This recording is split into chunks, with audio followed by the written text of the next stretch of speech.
हाय दोस्तों, कैसे हैं आप सभी।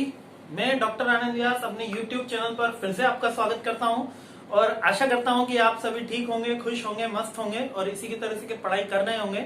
आज मैं बहुत ही एक इम्पोर्टेंट टॉपिक लेकर आया हूं इकोनॉमिक्स का आपके सामने फिर से।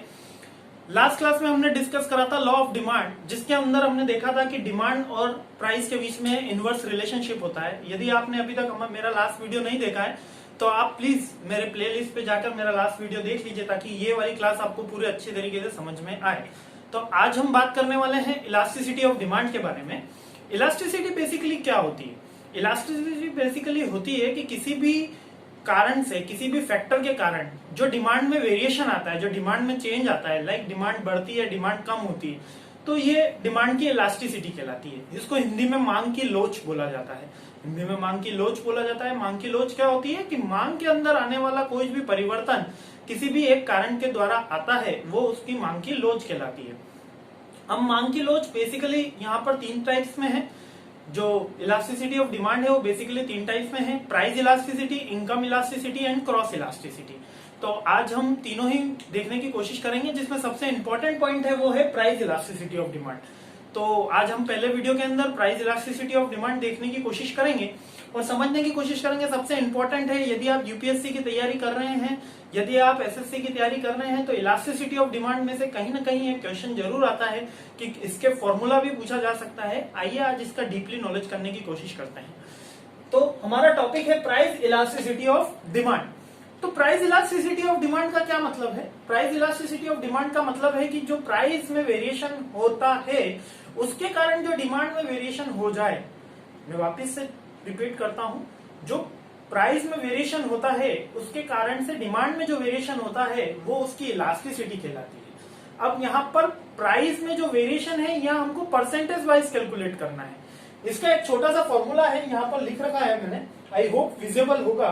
Percentage change in demand divide by percentage change in price equal to price elasticity of demand. मतलब सिंपल से मैं आपको गणित समझाता हूं कि यदि 20 की जगह मेरी प्राइस 30 रुपीज हो गई, 20 की जगह 30 रुपीज हो गई, तो प्राइस में वेरिएशन हुआ 10। इसकी जगह मेरी डिमांड 10 की जगह, इसकी जगह अगर मेरी डिमांड 100 यूनिट की थी और 100 यूनिट की जगह अगर 200 यूनिट की हो गई तो वेरिएशन हुआ 100। तो यहाँ पर जो वेरिएशन रहा वो 50% रहा और वहां पर जो डिमांड में वेरिएशन आया वो 100% आया। कैसे मेरे दोस्तों? समझिए, 10 से मैंने 20 से 30 करा तो कितने परसेंटेज चेंज आया? 50%। ठीक है।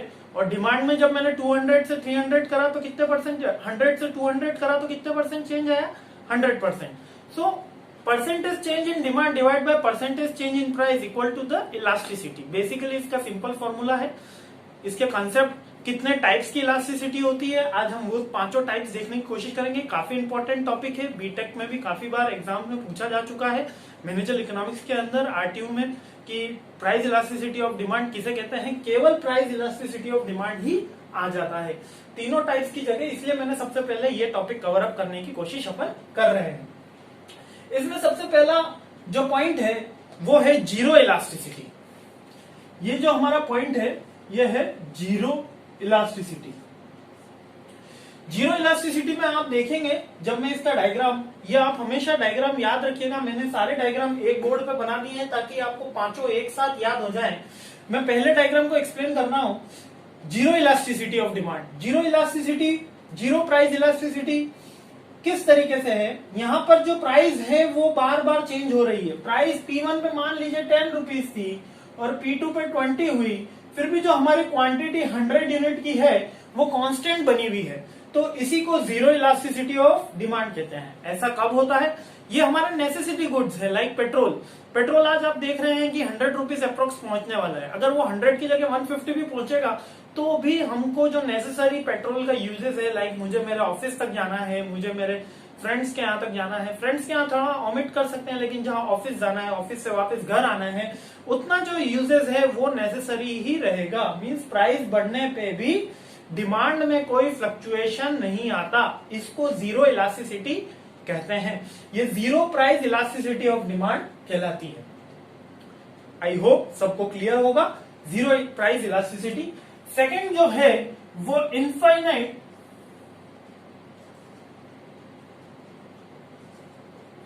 इन्फिनिट, अनंत प्राइस इलास्टिसिटी कहते हैं। इन्फिनिट क्या होता है, इसके अंदर प्राइस जो है वो कांस्टेंट बनी हुई है, लेकिन डिमांड बढ़ती चली गई। पहले 100 यूनिट की थी, फिर 200 यूनिट की हो गई। इन्फिनिट प्राइस इलास्टिसिटी के अंदर प्राइस जो है वो कांस्टेंट बनी हुई है। प्राइस आप मान लीजिए यहाँ पे 20 रुपीज की कांस्टेंट बनी हुई है, लेकिन हमारी जो डिमांड है वो बढ़ती चली गई। अब ऐसा कब होता है, जब हमें पता चल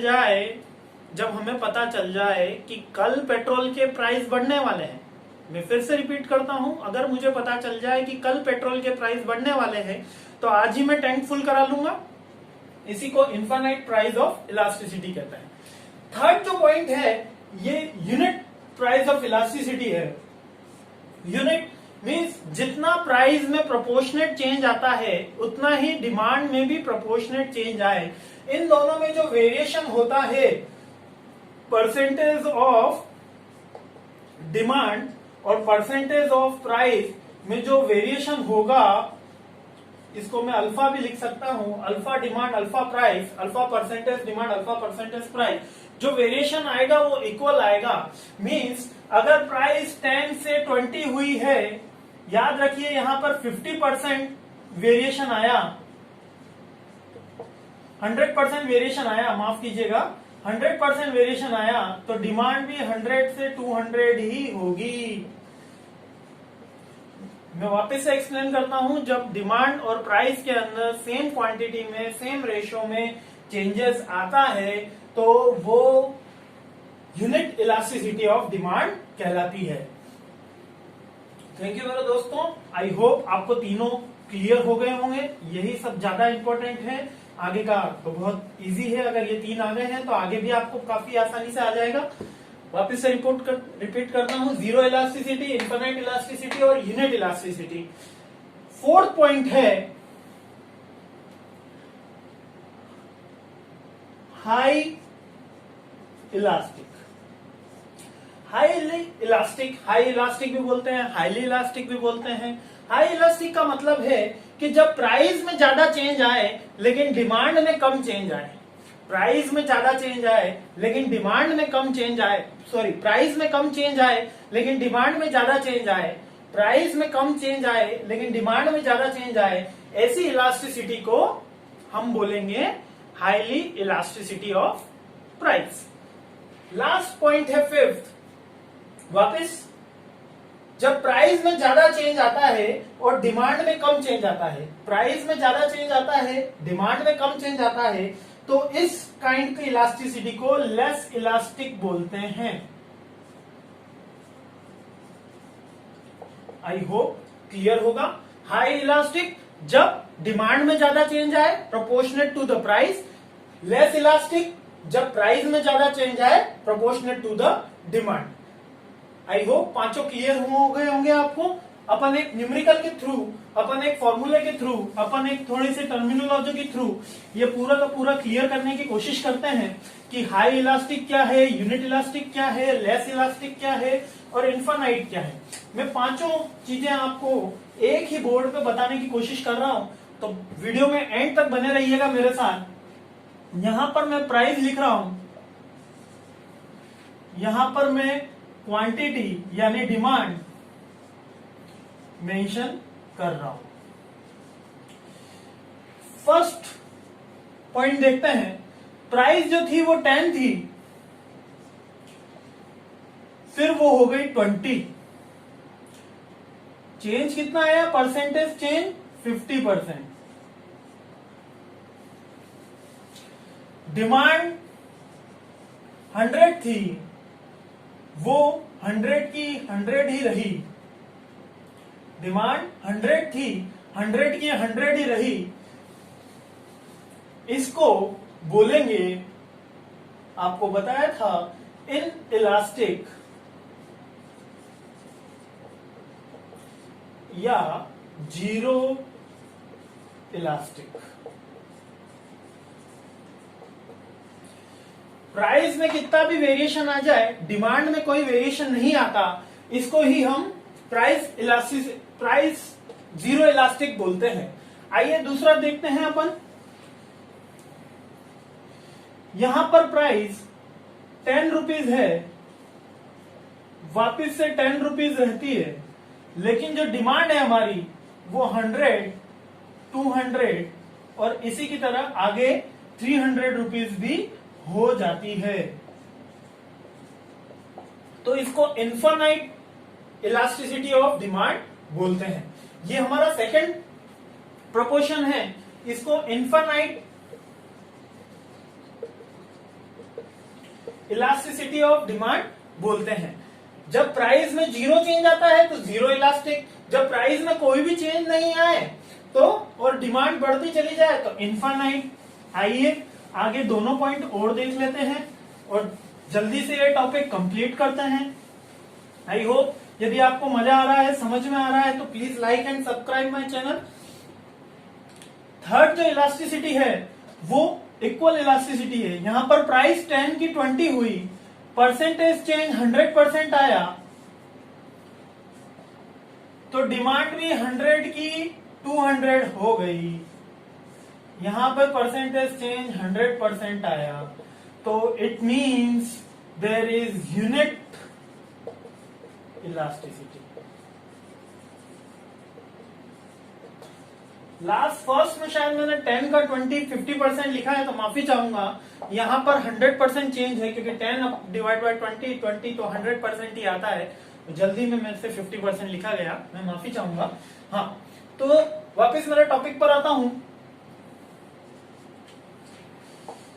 यूनिट इलास्टिसिटी, आई होप आपको क्लियर होगा। जितना प्राइस में प्रोपोर्शनल चेंज आया उतना ही डिमांड में भी चेंज आए, तो इसको यूनिट इलास्टिसिटी कहते हैं। Fourth, high elasticity. प्राइस में 10 से 20 का ही चेंज है, प्राइस में 10 से 20 का ही चेंज है, यहां पर 100 से 1000 का चेंज आया। चेंज 900% का है तो 900% यहां करूंगा मैं, यहां 100% करूंगा तो ये बड़ा आ जाएगा। तो इसका मतलब होगा परसेंटेज चेंज जब ये ज्यादा की तरफ होगा तो इसका मतलब होगा हाई इलास्टिक। ठीक है, जब परसेंटेज चेंज में ज्यादा डिफरेंस आ जाए तो ये हाई इलास्टिक होगा। और इसका यदि अपोजिट कर देता हूं मैं यहीं पे, फोर्थ पॉइंट अगर यहीं पे फिफ्थ पॉइंट भी बना देता हूं कि अगर प्राइस में तो सेम वेरिएशन हुआ, अगर इसमें 150 ही होता और 50% ही चेंज आता तो ये लेस इलास्टिसिटी हो जाती। तो हमने पांचों मेथड देखे, पांचों काइंड ऑफ इलास्टिसिटी देखी, उसके ग्राफ भी देखे और बहुत जल्दी से देखे। तो प्राइस इलास्टिसिटी क्या होती है, आई होप आप सबको क्लियर हो गया होगा। आने वाले वीडियोस के अंदर हम इनकम और क्रॉस इलास्टिसिटी कवर अप करने की कोशिश करेंगे, तो बने रहिए मेरे साथ दोस्तों। इसी तरीके से नए नए इकोनॉमिक्स के बारे में वीडियो जानने के लिए और भी काफी बहुत सारी इंटरेस्टिंग चीजें आपके लिए लेकर आने वाला हूँ। Thank you. मैं डॉक्टर आनंद व्यास।